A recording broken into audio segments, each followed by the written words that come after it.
Morning. Just going to recap everything that happened. Week commencing the 10th of June. So on Monday I was in work as normal. Wen took the whole week working from home because Mac was doing exams, that kind of thing. He's still recovering from his bout of pneumonia. Not well really still. Not a well boy, but certainly improving and obviously not in a position where he needs to go back to old hay or anything along those lines. So last week was also a big week in terms of pushing on for the sale of the house. On Monday, Wen was getting to the point of being at the, I don't know, like kind of like the end of a rope. Well, that's how it feels. In terms of the completion date, the people who are buying the house off, the lady who's moving in is insisting on 6 weeks from the exchange, and obviously with the exchange seeming to move back on a daily basis, we've got a window the other end where we've got Wen's girls' holiday, and then we've also got our holiday where we're off to Florida, and there's a 3 week, virtually a 3 week period in between, and in that 3 week period the intention is to not only move but to move our home and house, but also to move the business as well. So when they'd insisted on the Monday that let all the parties knows that we would have to complete on the 15th, that's the most important day for us, because that then gives us a further kind of like a week, the week after to move the business, and then another almost like a couple of weeks or something along those lines before we go away. So on Tuesday, the following day, the people who are selling Wits End also agreed to that date in terms of the 15th being fixed, so that was like a massive plus. So then that was just really down to a question of waiting to see whether we would be able to actually get contracts exchanged. This is in the realms of solicitors. So you've got 4 sets of solicitors, I think, 4 parties in the chain. Yeah, that's right, 4 parties in the chain, all of which have got to kind of agree and check all the paperwork and such off. So on Wednesday, that was the day that we had word back from our solicitors asking us to pay, I think it was something along the lines of about 180 quid for indemnity insurance, and that was because we didn't have a building completion certificate in place from the local authority. So I was like, well, I'm not happy to pay this £180. We had all the paperwork that was supposed to be had.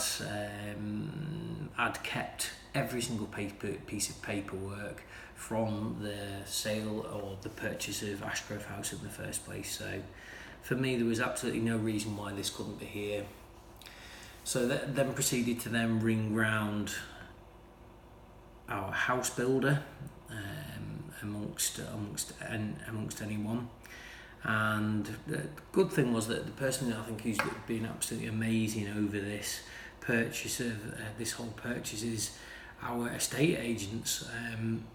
They've really worked hard to push all the individual parties, possibly because I think they're involved in the sale, I think, of virtually 3 out of the 4 houses. That's my understanding. In fact, yes, they are. They're involved in. They've sold the people who are buying our house, they're selling our house, and they're also selling Wits End. So it makes sense for them all to move together, and as such, Josh, who is I think he's maybe one of the co-owners or one of the owners of the business, has really worked hard to try and get things moving. So he was the one who told me about this problem, and he'd also actually rung CB Homes to try and find out where, if this piece of paperwork was in place. And all CB Homes could give me at the time was like a reference number for it, to be able to search the thing down. I then spent the rest of kind of like the afternoon chasing down and getting the certificate, which involved ringing the local authority, Chester West and Chester, and finding out where it was. It hadn't actually been issued at the time because of a missing electrical certificate. So Josh helped me. He got a copy of he went down to the solicitors, got a copy of the missing piece of paperwork, scanned it in, sent it to me. I then sent it to the council, and lo and behold, in the afternoon, with a little bit of begging and pleading, the council actually did issue the completion certificate on the build, which you then think, okay, yeah, right, everybody's good to go, we should exchange. So we sent that on, and then the solicitor who was acting on behalf of the people who are buying our house was then being really pedantic over things. So he was asking, why was it not in place? Why is it being issued today? And it's crazy how pieces of paperwork that should have been sorted out by our solicitors and by the builders 12 years ago now come back. I mean, we were totally unaware of it, now come back to then try and scupper and create problems for us all this period of time down the line. It's also frustrating for me that our solicitors and their solicitors, how we've got to, bearing in mind we've been trying to make this deal happen now for weeks and weeks and weeks, how we've come to virtually the day of exchange and these pieces of paperwork aren't in place. And I find that, for me, that's pretty unacceptable, if I'm going to be honest. Whether they've got like some kind of digital check sheet where all these pieces of paperwork need to be in place, then it shouldn't come down to the last day of a sale or a purchase for this to be coming to light. Anyway, suffice to say, I got the paperwork in place, and we again, through the help of Josh, he helped exchange that there was, or helped explain that the reason why, that it was just basically human error and oversight at the time of the purchase of the house. So anyway, on Wednesday was the time that Elliot and Lee and myself all went down to get down to High Wycombe the night before the motor shoot. That starts at kind of like 8:30 in the morning. It's quite a long drive, so we always do travel down the night before.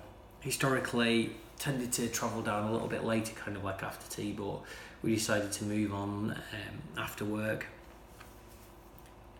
We drove, normally when I go down, I normally only take two people, so that's myself and usually Lee, because he already shoots clays and stuff, as his dad manages an estate with something like, I don't want to say 2,000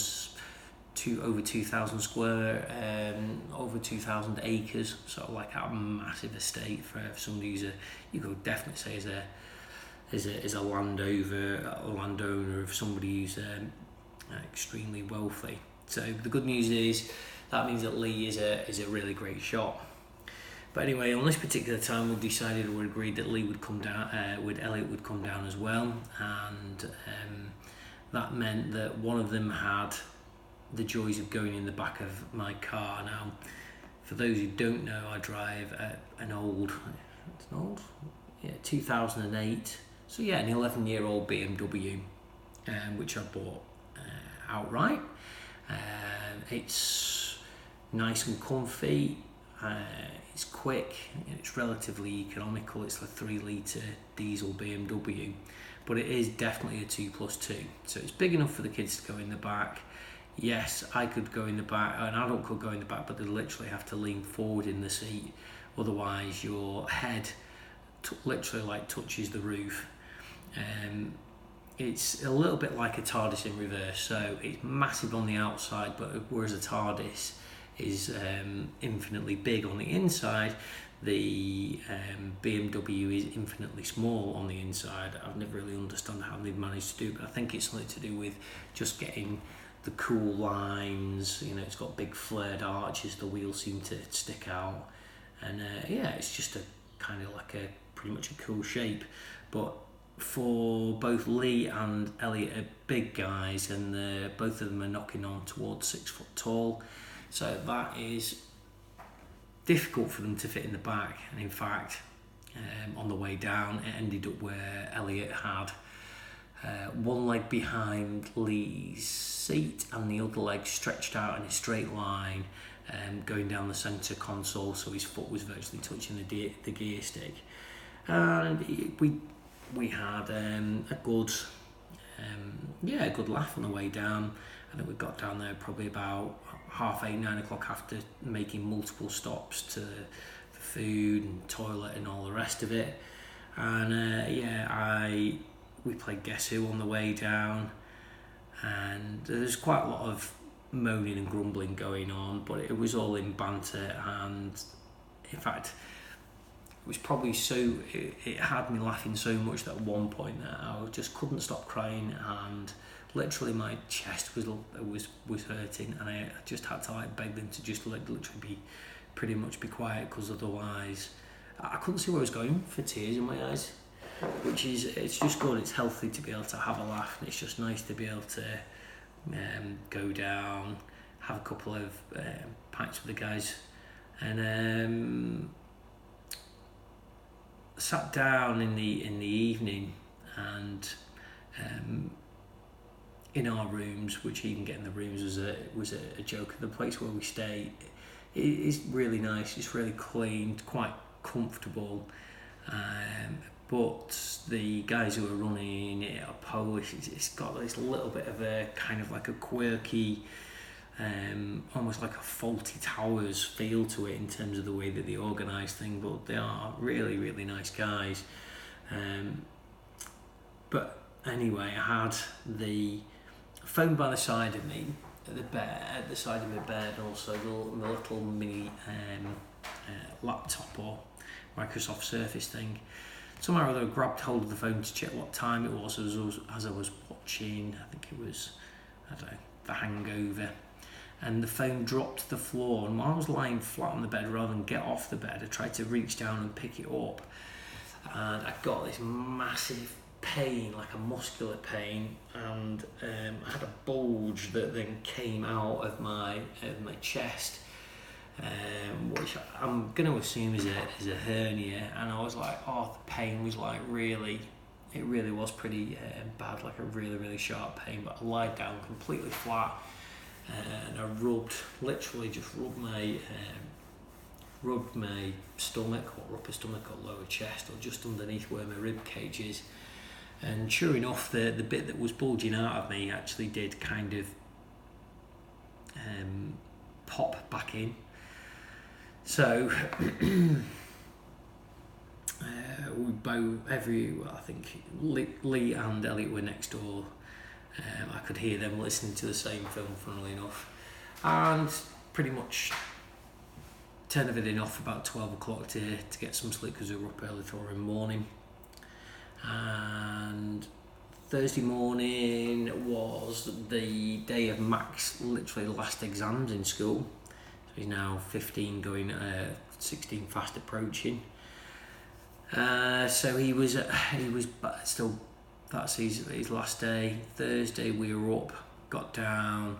I had a full cooked breakfast, which was really nice at the Fox. I have to say it was actually really nice, even though I don't know, even something as simple as selecting the breakfast items, which are things which would be like, I don't know, let's say 3 hash browns, 1 sausage, 1 egg, that kind of thing. Even that just seemed to take forever. But rather than getting frustrated, it was more of a question of just having just laughing at the whole situation. Elliot came down. I think he made it down for breakfast. He had like an omelette, which they made fresh for him, which was really nice. And then we arrived at the Moto shoot. On the day, it was raining all day. It's the first time I've been on the Moto shoot where it has shown signs of raining. Usually there might be a little bit of a shower or anything like that, but today it was 90%, I think it was 90% chance of rain, like all day long. So we'd prepped beforehand, and I'd got some branded umbrellas done local to us, and the guys turned them round on the Wednesday morning, super quick for us. So it said 24/7 in a circle on one, and it said 247.co.uk as just like a cross between the actual physical font and like half of it was the actual logo and the rest of it was just some normal typewritten font, but they did look really cool. So I had 4 of those. There was myself, Elliot, Lee, and also Ben Julian from the client.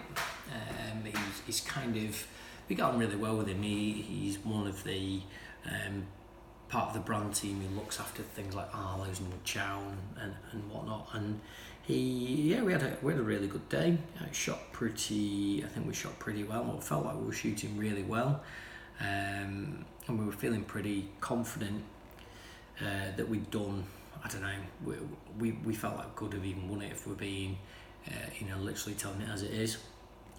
And came down to when the shoot maybe finished, seemed to be a lot quicker this time, so we were finished about 12 o'clock, and we'd had went for something to eat. I spent quite a bit of time talking to a guy called Matt Kirby. He's the CEO of Chosen Noodle, got on well with him, very fascinating chap who's done lots of things, lived in places like Africa and what have you, for many years, and done business over there. So yeah, really fascinating guy to listen and chat to, which therefore, because it was a gas in a way, it ended up being that we were spread over a couple of tables. I had, in previous years when I've eaten, I've always ended up with a really dodgy stomach at one point or other. So this year I played it completely safe, just literally ate bread and had sparkling water. That was it. Didn't eat any of the food that was given out on. It's like a buffet food, so it's normally things like, I don't know, potato salad and tomatoes and feta cheese, that kind of thing, and then they had pulled pork that was supposed to go on a burger, and also chicken on the bone, and I just literally avoided it all. Just had bread, water, and then when I went back to the loo, I think I found there was still a couple of boxes of Krispy Kreme donuts kicking around that had stuff on it, so I had one of those as well. We put all the umbrellas in the corner with everybody else's umbrellas, and then when we came to get them back after the meal, there was literally only one left. So we had 4 umbrellas and 3 of them effectively got nicked. Goodness knows why, I don't know why. And on the shoot, this was the crazy thing, we actually came 5th out of 56 teams, so we'd done really well, and it's pretty annoying really. There was one particular stand where you get 15 points for shooting the target, and it's with like a pump action shotgun, and you get to take 3 shots in quick succession, but both Ben and I scored 0 and the lads hit theirs. Now if we'd have hit ours, we'd have definitely won, and again equally if we'd have played the Joker on a different stand, we'd have won. So a little bit frustrating, and it was frustrating because they gave special trophies to people in 8th and 12th place, and we didn't even get a mention, even though we were in the top 10. And again, some of the people also got, the people who came in last place, Wooden Spoon, ended up getting shooting lessons at EJ Churchill's, which that would have been nice. I think we'd have definitely gone down for that. And then we came back in the evening, stopped at Crown Plaza in Marlow, which is alright. Elliot, wherever he goes, generally speaking, for an overnight stay, will always opt for a bath. I don't know why, just what he does, but he has a history of, I don't know, whether being clumsy or things just tend to break wherever he is, and he managed to break the bath somewhere or other so it wouldn't drain. So that's I don't know how he manages to do that. And then we went to a place called the Complete Angler.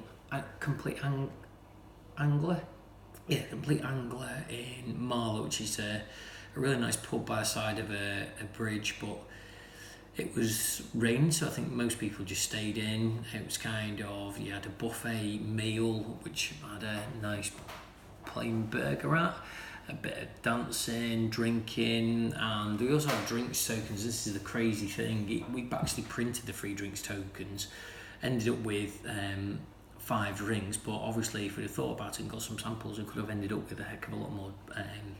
We could have ended up with unlimited drinks is what we could have done, but we didn't. So on the Thursday we'd also stated that we were happy to exchange, but unfortunately Mr. Parker hadn't let his solicitor know that he was happy with the exchange, so we didn't exchange on the Thursday, so that was a little bit disappointing. Friday was Mac's last ever day at school, so he actually physically went into school for the first time since he's been ill. Was able to spend some time with his mates, get his shirt signed and stuff like that, which is nice.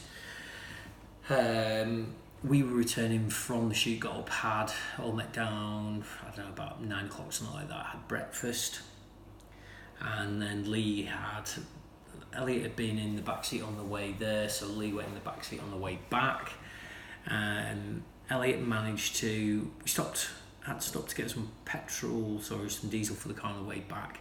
Elliot managed to, by lifting he lifted the seat up really quick. I was like, what are you doing, kind of thing, and it really, I don't know why, I guess the guy just doesn't even know his own strength, but somewhere or other he managed to open the back seat, or push the back seat up that quickly that he'd managed to crack the vanity mirror in it.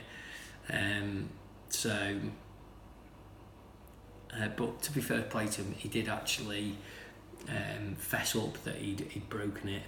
So something along the lines of, I think that the mirror you can't just replace on its own, you actually have to replace the whole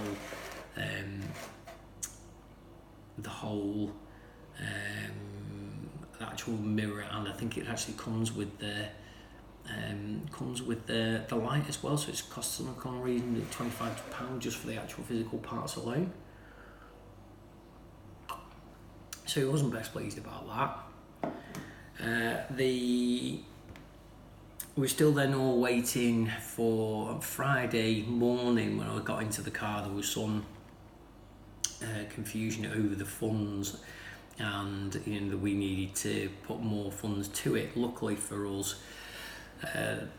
the people who are selling the people who are selling Wits End agreed to pretty much a 5% deposit opposed to a 10%, because other than that, we were waiting for money coming up from the bottom of the chain to pay for ours, and we had to put the difference to it, and that meant that the exchange finally went through at 4 o'clock on Friday.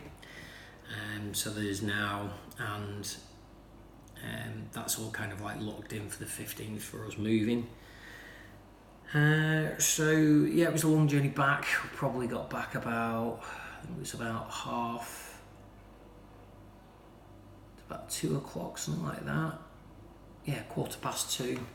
There'd been a smash on the M6 at Stafford, so we went back up using the sat nav, and it pretty much navigated us all the way back, parallel to the M6 going through Staffordshire. And it was just a nice drive. I do quite like it when you're not stuck on a motorway. Yes, it does take a lot longer, but in terms of being able to see things, and it just being a more engaging drive than to stop and start, it just makes it more fun. Lee seemed to be quite comfortable in the back of the BMW. He'd managed to negotiate himself in a way where his legs were over the back seat, and I think his head was resting on the back of my seat. So yeah, goodness knows what we're going to go down in next year, or even to the golf. But it wouldn't, definitely not the most comfortable of journeys back. So on Saturday, Wendy and I went to Cheshire Oaks and Sealand.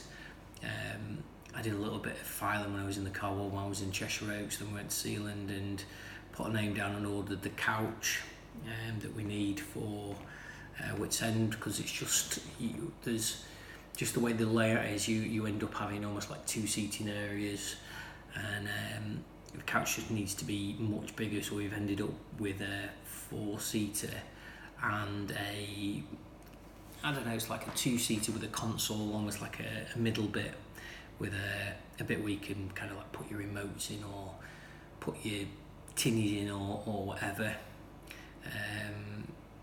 I don't know, it's just really what you would classify as a typical, I don't know, like a lazy boy's couch, if you want to call it that, because it's got recliners on it. But you know, these are the times where I think having Wend really comes into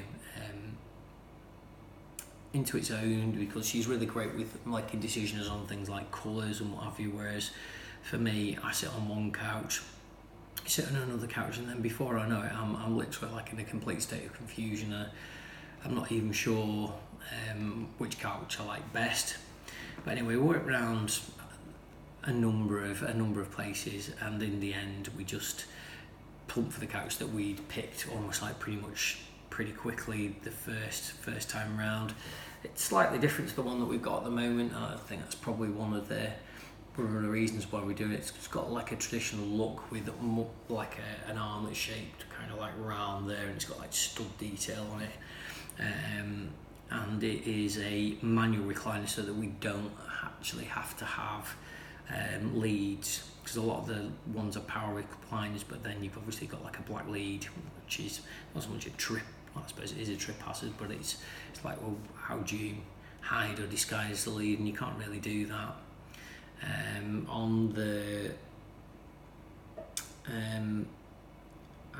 must admit, on the Saturday, I don't know where the kind of like all the shooting and what have you, like all the bad night's sleep that I'd had at the Fox, because the pillow was really uncomfortable and light was coming through, and I just hadn't really slept particularly well on either a day. So I ended up going to bed on Saturday night about half past 9, which I think is probably the earliest that I've been to bed this year, I think. But I was really tired, even driving back out to like Wen Drive some of the way.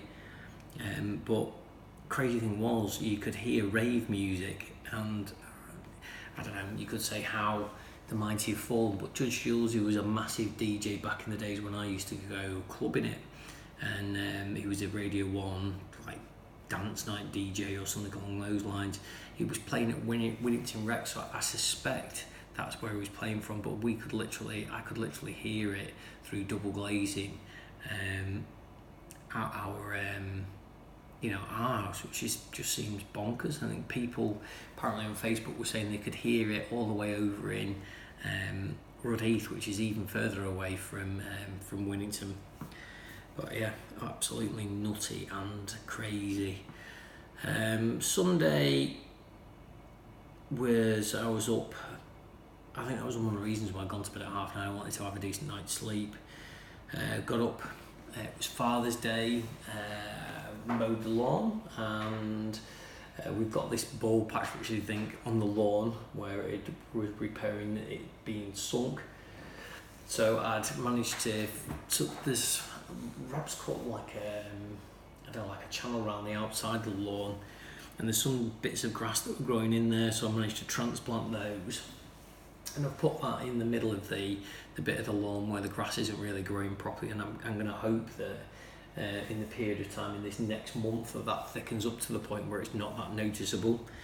Mum and Dad came down because it's Father's Day, and we went for a normal river walk. Again, there were some questions of, will this be the last river walk that we have before we go? Because the weekends are going to be busy. We've got 3 or 4 weekends now before we move. And when I sat down and watched the last 2 episodes of Chernobyl, which I have to say was a an amazing mini-series of 5 episodes on Sky Atlantic, which goes into talks about how the accident happened at Chernobyl, and the covers up, and how it was just a fascinating story. Some incredibly brave people who were trying to keep the radiation under control, and just literally like mind-boggling. They reckon certainly they can attribute somewhere in the region of 4,000 to 93,000 of deaths that were directly traceable to Chernobyl, but possibly even countless thousands more than that. And the Russians had that down that only 31 people had physically died, which these are people who had died, I don't know, let's say at the plant at the time, or I would imagine within like days afterwards. So crazy brave people who'd managed to stop pretty much the whole of Europe from being contaminated through self-sacrifice and limiting their own lives. Absolutely nuts, really. So that's the end of that was the end of the week.